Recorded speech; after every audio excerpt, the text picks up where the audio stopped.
यड्राव तालुका शिरोळ येथील पार्वती औद्योगिक वसाहतीतील अकॉर्ड हॉटेलमध्ये मद्यपान केल्यानंतर बिल न देता बाहेर पडण्यावरून झालेल्या वादातून दोघांनी वेटरवर रॉड व दगडाने जीवघेणा हल्ला केल्याची घटना घडली। डोक्यात गंभीर वार झाल्याने रक्तबंबाळ झालेल्या अल्बर्ट हेरिबेन अमरास वय 53 समतानगर मिरज सध्या राहणार अकॉर्ड हॉटेलमध्ये याचा उपचारासाठी कोल्हापूरमधील CPR रुग्णालयात नेत असताना मृत्यू झाला।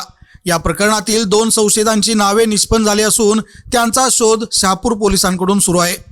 अल्बर्ट अम्ब्रोस हे गेल्या सुमारे 30 वर्षापासून अकॉर्ड हॉटेलमध्ये वेटर म्हणून काम करत होते।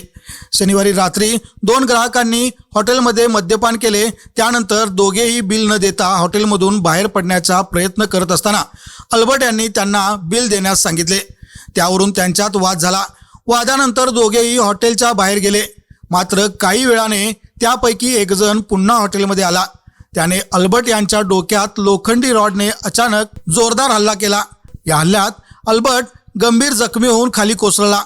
त्यानंतर हल्लेखोरांनी त्याच्यावर दगडाने वार करत मारहाण सुरूच ठेवली।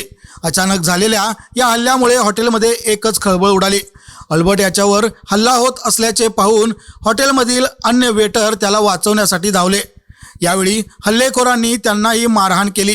त्यानंतर संशयित घटनास्थळावरून पसार झाले। दरम्यान डोक्यात गंभीर दुखापत झाल्याने अल्बर्ट रक्ताच्या थारोळ्यात पडले होते।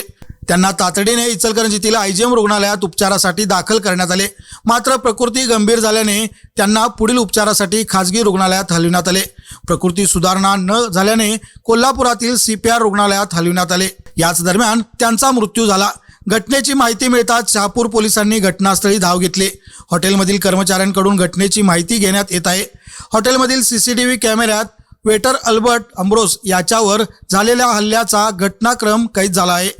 मद्यपान केल्यानंतर दोघे संशयित हॉटेल बाहेर पडताना त्यानंतर त्यापैकी एक जण पुन्हा हॉटेलमध्ये येऊन अल्बर्ट यांच्या डोक्यात रॉडने हल्ला करताना आणि त्यानंतर दगडाने मारहाण करताना फुटेजमध्ये दिसून येत असल्याची माहिती आहे।